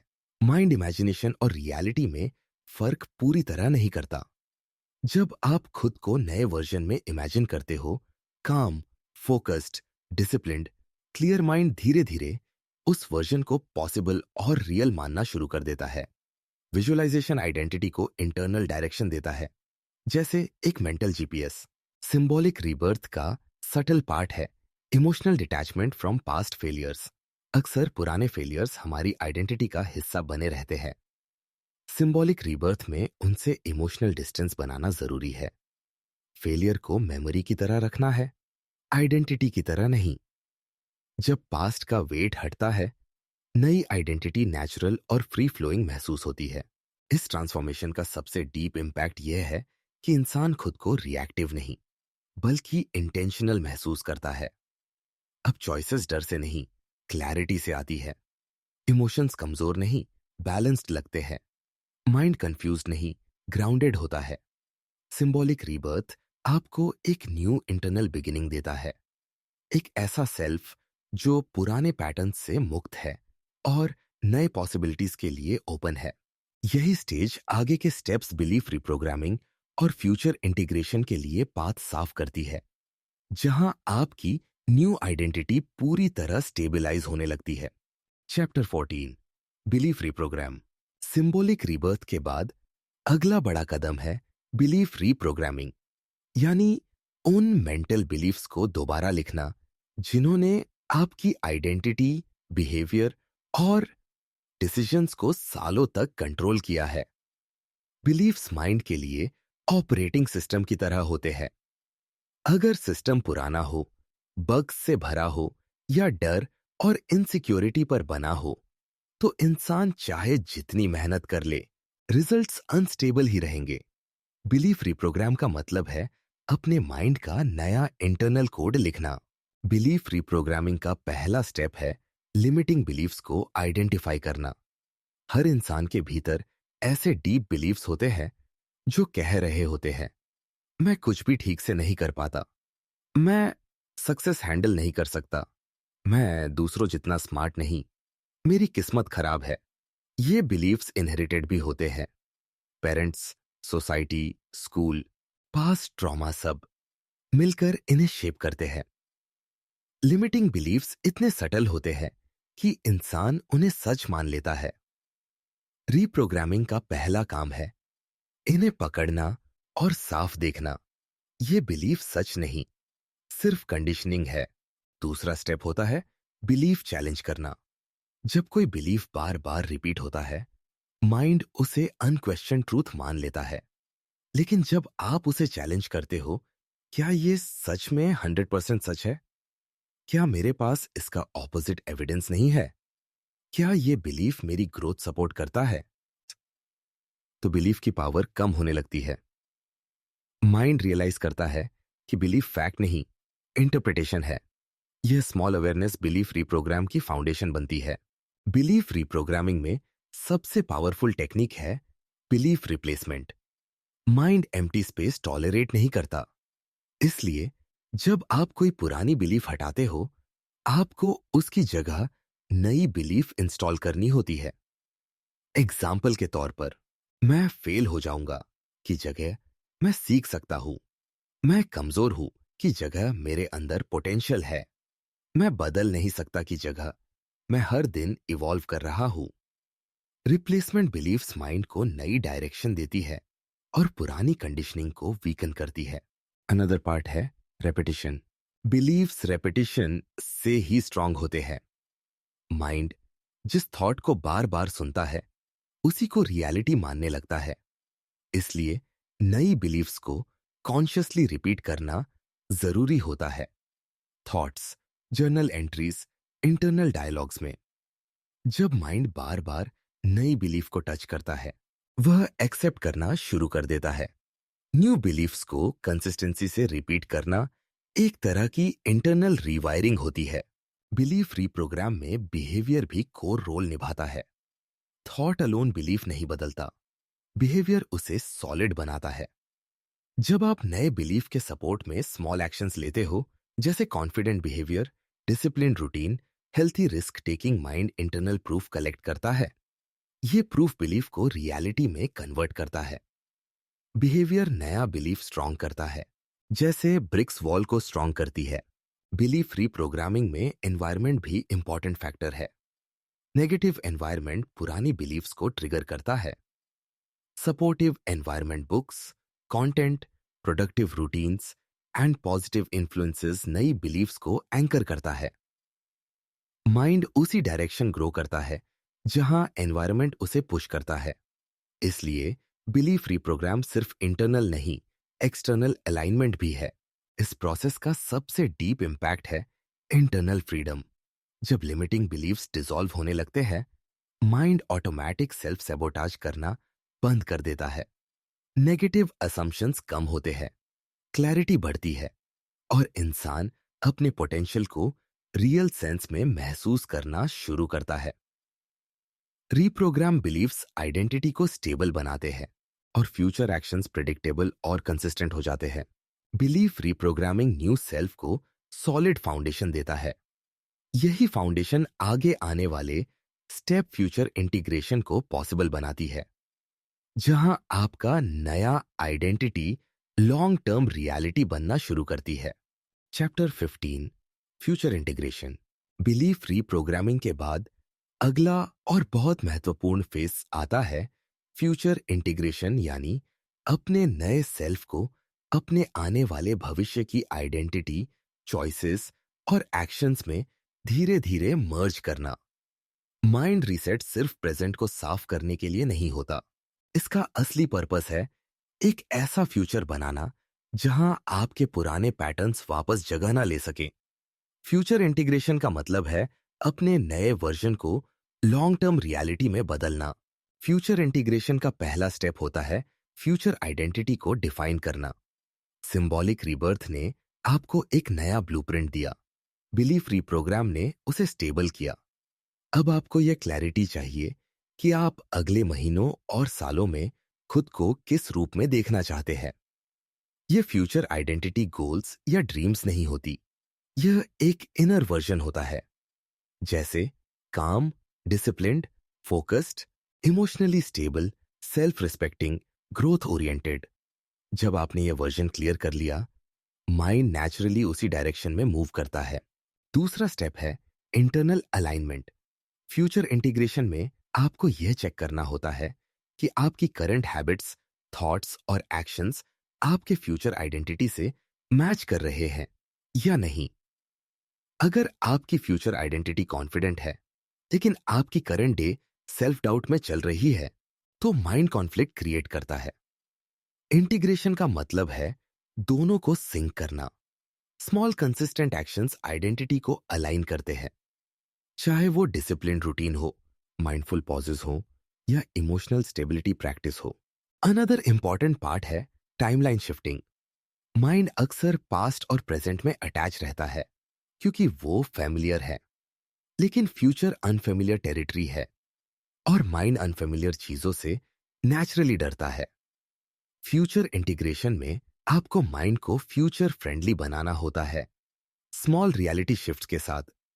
जैसे अपने थॉट्स में फ्यूचर सेल्फ की तरह बात करना, मैं इस सिचुएशंस को काम तरीके से हैंडल कर सकता हूं, मैं अपने नए स्टैंडर्ड से डिसीजंस लूंगा, मैं अपने फ्यूचर सेल्फ की तरह एक्ट करूंगा। ये सटल शिफ्ट्स माइंड के ऑपरेटिंग सिस्टम को नए डायरेक्शन में मोल्ड करते हैं। फ्यूचर इंटीग्रेशन में सबसे पावरफुल टेक्निक है micro action training. Tiny consistent actions identity को परमानेंटली सॉलिड करते हैं। अगर आपकी फ्यूचर आइडेंटिटी फोकस्ड है, तो हर दिन कुछ मिनट डीप वर्क करें। अगर आपकी आइडेंटिटी डिसिप्लिन्ड है, तो डेली रूटीन फॉलो करें। अगर आपकी आइडेंटिटी इमोशनल बैलेंस्ड है, तो ट्रिगर्स पर काम रिएक्शन प्रैक्टिस करें। माइक्रो एक्शन स्मॉल होते हैं, लेकिन कंपाउंड इफेक्ट क्रिएट करते हैं। यही एक्शंस आपके नए सेल्फ को फ्यूचर में एंकर कर देते हैं। फ्यूचर इंटीग्रेशन में एनवायरनमेंट शेपिंग भी क्रूशियल है। आपका एनवायरनमेंट चाहे फिजिकल हो या डिजिटल, दोनों आपकी आइडेंटिटी को इन्फ्लुएंस करते हैं। अगर एनवायरनमेंट पुरानी हैबिट्स ट्रिगर करता है, तो नए सेल्फ के अलाइन होना मुश्किल होता है। Future self supportive environment design करना जरूरी है। Clean workspace, focused digital space, healthy routines and supportive people. Environment आपकी इंटरनल प्रोग्रामिंग को एक्सटर्नली प्रोटेक्ट करता है। फ्यूचर इंटीग्रेशन के सटल लेयर में आता है रिलैप्स अवेयरनेस। माइंड कभी कभी स्ट्रेस या केओस में पुरानी पैटर्न्स की ओर लौट सकता है। यह फेलियर नहीं होता, यह इंटीग्रेशन का नेचुरल पार्ट है। फ्यूचर इंटीग्रेशन में आपको बस यह अवेयरनेस रखनी होती है कि रिलैप्स टेम्परेरी है। आप वापस अपने न्यू आइडेंटिटी मोड में शिफ्ट कर सकते हैं। अवेयरनेस रिलैप्स को परमानेंट आइडेंटिटी बनने से रोकती है। इस स्टेज का सबसे डीप इंपैक्ट यह है कि आपका फ्यूचर प्रिडिक्टेबल, स्टेबल और इंटरनली अलाइंड महसूस होने लगता है। अब डिसीजंस नए सेल्फ से आते हैं, रिएक्शंस बैलेंस्ड होते हैं और choices intentional. Future integration mind reset को लॉन्ग टर्म ट्रांसफॉर्मेशन में कन्वर्ट करती है। यही स्टेज आपको अगले पावरफुल फेज इनर पीस के लिए तैयार करती है, जहां आपका माइंड एक्सटर्नल केओस के बावजूद स्टेबल और सेंटर्ड रहता है। Chapter 16 inner peace. Future integration के बाद माइंड धीरे धीरे एक ऐसी स्टेट में पहुंचता है जिसे इनर पीस कहा जाता है। एक ऐसी शांति जो बाहर की दुनिया पर डिपेंड नहीं करती। इनर पीस का मतलब है कि आप केओस के बीच भी ग्राउंडेड रहते हो, टफ सिचुएशंस में भी काम रहते हो और इमोशंस के स्टॉर्म में भी अपना सेंटर नहीं खोते। ये कोई मैजिकल स्टेट नहीं, बल्कि लंबे समय तक चले इनर वर्क का नेचुरल आउटकम है। इनर पीस वह मोमेंट है जहां माइंड खुद को फाइनली बैलेंस्ड महसूस करता है। इनर पीस का पहला हिस्सा है इंटरनल न्यूट्रलिटी। न्यूट्रलिटी का मतलब इमोशनलेस होना नहीं है, बल्कि इमोशंस को बिना जजमेंट के देख पाना है। जब आप कोई इमोशन फील करते हो, सैडनेस, एंगर, फियर, और उसे बस ऑब्जर्व कर लेते हो, तो वह इमोशन आपको डिस्टर्ब नहीं करता। ये न्यूट्रलिटी आपको स्टेबलाइज करती है, क्योंकि माइंड इमोशंस को एनिमी नहीं मानता, बल्कि टेम्पररी सिग्नल्स की तरह देखता है। दूसरा स्टेप है माइंड का नॉन रिएक्टिव होना। रिएक्शन ऑटोमेटिक, इंपल्सिव और अनकंट्रोल्ड होती है, जो तुरंत केओस पैदा करती है। इनर पीस में माइंड रिएक्ट नहीं करता, बल्कि रिस्पॉन्ड करता है। रिस्पॉन्ड काम, इंटेंशनल और अवेयरनेस बेस्ड होता है। जब कोई एक्सटर्नल सिचुएशन आपको प्रोवोक भी करती है, आपका माइंड अंदर से एंकर्ड रहता है। यह एंकर आपको अंदर की शांति से जोड़ता है और अननेसेसरी इमोशनल स्टॉर्म्स से बचाता है। इनर पीस में सबसे इंपॉर्टेंट एलिमेंट है एक्सेप्टेंस। लाइफ में अनसर्टेनिटी, डिफिकल्टी और अनएक्सपेक्टेड इवेंट्स हमेशा रहेंगे। इनर पीस एक्सेप्टेंस से आती है, इस समझ से कि आप हर चीज कंट्रोल नहीं कर सकते, लेकिन आप अपनी रिस्पॉन्स को कंट्रोल कर सकते हो। एक्सेप्टेंस रेजिस्टेंस को डिसॉल्व करती है और माइंड में एक स्मूथ फ्लो पैदा करती है। जब आप रेजिस्ट नहीं करते, माइंड नेचुरली शांत हो जाता है। अनदर पावरफुल लेयर है प्रेजेंट मोमेंट अवेयरनेस। माइंड की बड़ी समस्या है ओवर थिंकिंग, फ्यूचर की चिंता और पास्ट की रिग्रेट में फंसा रहना। इनर पीस तब पॉसिबल होती है जब माइंड प्रेजेंट में रहता है। जब आप ब्रीदिंग पर ध्यान देते हो, सराउंडिंग्स को ऑब्जर्व करते हो या बॉडी सेंसेशन फील करते हो, माइंड इंस्टेंटली प्रेजेंट में लौट आता है। प्रेजेंट अवेयरनेस माइंड के लिए सेफ स्पेस है, जहां फियर, स्ट्रेस और कंफ्यूजन की जगह नहीं होती। इनर पीस को डीपन करने में डिटैचमेंट भी रोल निभाता है। डिटैचमेंट का मतलब कोल्ड होना नहीं है, बल्कि चीजों को इंटेंशनली लूज होल्ड करना है। एक्सपेक्टेशंस, वैलिडेशन का नीड, अननेसेसरी कंपैरिजंस, इन सब से डिटैच होना माइंड को हल्का करता है। जब माइंड बाहरी चीजों से कम जुड़ा होता है, वह इंटरनली ज्यादा स्टेबल होता है। इनर पीस एक इंटरनल रिदम भी बनाती है। जब माइंड काम होता है, थॉट्स स्लो होते हैं, इमोशंस बैलेंस्ड होते हैं और बॉडी रिलैक्स्ड होती है। यह इंटरनल रिदम आपको क्लैरिटी देती है। आप चीजों को शार्पनेस से देखते हो, डिसीजंस क्लियर होते हैं और रिएक्शंस कंट्रोल्ड। यह क्लैरिटी माइंड को केयोटिक वर्ल्ड में भी डायरेक्शन देती है। इनर पीस का सटल बेनिफिट है रिजिलियंस। टफ सिचुएशंस आपको शेक नहीं कर पाती। स्ट्रेसफुल इवेंट्स आते हैं, लेकिन आपका माइंड इमीडिएटली ब्रेकडाउन नहीं होता। यह रेजिलियंस माइंड को पावरफुल बनाती है और लाइफ को मैनेजेबल महसूस कराती है। इनर पीस कोई फाइनल डेस्टिनेशन नहीं है, बल्कि एक स्किल है जो अभ्यास से और गहरी होती जाती है। यह स्टेट आपको अगले और अंतिम स्टेप सेल्फ रिकंस्ट्रक्शन के लिए तैयार करती है, जहां आप अपने पूरी तरह रीबिल्ड सेल्फ को दुनिया में कॉन्फिडेंट स्टेप्स के साथ आगे बढ़ाते हैं। Chapter 17, self rebuild. Inner peace तक पहुंचने के बाद माइंड रिसेट की जर्नी का अंतिम और सबसे मीनिंगफुल चरण आता है सेल्फ रीबिल्ड। यह वह स्टेज है जहां आप सिर्फ ट्रांसफॉर्म नहीं होते, बल्कि खुद का एक नया वर्जन कॉन्शियसली बनाते हो। सेल्फ रिबिल्ड का मतलब है कि आप अपनी नई आइडेंटिटी, नई बिलीफ्स, नए हैबिट्स और नए इमोशनल स्टैंडर्ड्स को एक स्टेबल स्ट्रक्चर की तरह अपने अंदर स्थापित करते हो। यह कोई टेम्पररी चेंज नहीं, बल्कि परमानेंट इंटरनल इवोल्यूशन होता है। सेल्फ रिबिल्ड का पहला स्टेप है सेल्फ डेफिनेशन। आपको यह क्लैरिटी चाहिए कि अब आप कौन है, आपका अपडेटेड माइंडसेट, आपका इंप्रूव्ड इमोशनल स्टेट और आपकी रिफाइंड वैल्यूज क्या है। जब आप खुद को इंटरनली डिफाइन करते हो, माइंड को एक क्लियर स्ट्रक्चर मिलता है। यह डेफिनेशन किसी बाहरी वैलिडेशन से नहीं आती, बल्कि सेल्फ अवेयरनेस से आती है। ये वो मोमेंट है जहां आप फर्स्ट टाइम खुद को अपने पुराने लेबल्स, फेलियर्स और इनसिक्योरिटीज से अलग देखते हो। दूसरा स्टेप है सेल्फ कंसिस्टेंसी। नई आइडेंटिटी मजबूत तभी होती है जब आपके डेली एक्शंस उससे मैच करते हैं। कंसिस्टेंसी वह चीज है जो इंटरनल चेंजेस को रियल वर्ल्ड आइडेंटिटी में कन्वर्ट करती है, चाहे वह इमोशनल कंट्रोल हो, डिसिप्लिन हो, बाउंड्रीज हो या फोकस। स्मॉल कंसिस्टेंट एक्शंस आपके नए सेल्फ को स्टेबलाइज करते हैं। यह वो बिल्डिंग ब्लॉक्स हैं जिनसे रीबिल्ड सेल्फ मजबूत, ग्राउंडेड और रिलायबल बनता है। अनदर इंपॉर्टेंट स्टेप है इंटरनल स्टैंडर्ड्स सेट करना। सेल्फ रीबिल्ड का मतलब है कि आप अपने लिए नए स्टैंडर्ड्स बनाते हो। आप किस तरह ट्रीट होना चाहते हो, आप अपने काम में कितनी ऑनेस्टी रखते हो, आप किन सिचुएशंस में कौन सा बिहेवियर चूज करते हो। ये स्टैंडर्ड्स आपकी लाइफ के लिए बाउंड्रीज की तरह काम करते हैं। इनके होने से आपका सेल्फ रेस्पेक्ट बढ़ता है और आप अपनी आइडेंटिटी को एक्सटर्नली प्रोटेक्ट कर पाते हो। सेल्फ रिबिल्ट में एक सटल लेकिन क्रूशियल एस्पेक्ट है इमोशनल इंडिपेंडेंस। इसका मतलब है कि आपका मूड, आपकी पीस और आपकी क्लैरिटी अब दूसरों पर डिपेंड नहीं होती।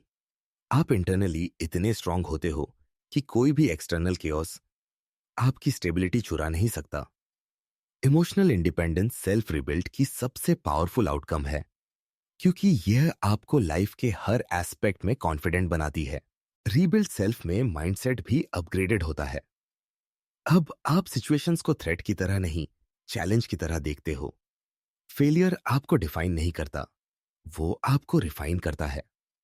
रिजेक्शंस अब सेल्फ वर्थ को हर्ट नहीं करते, बल्कि डायरेक्शन देते हैं। टफ सिचुएशंस आपकी आइडेंटिटी को शेक नहीं करती, बल्कि स्ट्रेंथन करती है। यह माइंडसेट शिफ्ट रीबिल्ड सेल्फ का बैकबोन होता है। सेल्फ रिबिल्ड में एनवायरनमेंट भी एडजस्ट होने लगता है। आपके नए आइडेंटिटी के साथ आपकी चॉइसेस बदलती है, आपका कंपनी बदलता है, आपके रूटीन्स इवॉल्व होते हैं, आपके गोल्स शार्प होते हैं। जब आप खुद इंटरनल ट्रांसफॉर्मेशन से गुजरते हो, आपका एक्सटर्नल लाइफ नेचुरली उसका रिफ्लेक्शन बन जाती है। यही हार्मनी रीबिल्ड सेल्फ को स्टेबल रखती है। सेल्फ रीबिल्ड का सबसे डीप इंपैक्ट यह है कि आप खुद को कंट्रोल्ड, अवेयर और अलाइंड महसूस करते हो। अब आपकी आइडेंटिटी पास्ट पेन पर नहीं, कॉन्शियस चॉइसेस पर बनी होती है। अब आप रिएक्शन में नहीं जीते, अवेयरनेस में जीते हो। माइंड में क्लैरिटी होती है, इमोशंस बैलेंस्ड होते हैं और थॉट्स ऑर्गेनाइज्ड होते हैं। यह फाइनल स्टेज आपको यह एहसास दिलाती है कि रीसेट सिर्फ सर्वाइवल के लिए नहीं था, यह एक न्यू बिगिनिंग के लिए था। आप सिर्फ ठीक नहीं हुए, आप इवॉल्व्ड हुए।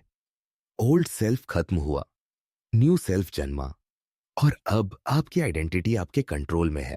अगर आपको यह पूरी जर्नी समझ में आई हो, अगर इन चैप्टर्स ने आपको कुछ नया सोचने, महसूस करने या बदलने में मदद की हो, तो इस वीडियो को लाइक जरूर करें। चैनल को सब्सक्राइब करें ताकि आने वाले डीप और पावरफुल माइंड रीसेट वाले नए टॉपिक्स आप तक सबसे पहले पहुंचे। और कमेंट में बताएं कि आप अगला वीडियो किस विषय पर देखना चाहते हैं। मैं आपके लिए वही कंटेंट बनाऊंगी जो आपकी ग्रोथ को आगे बढ़ाए।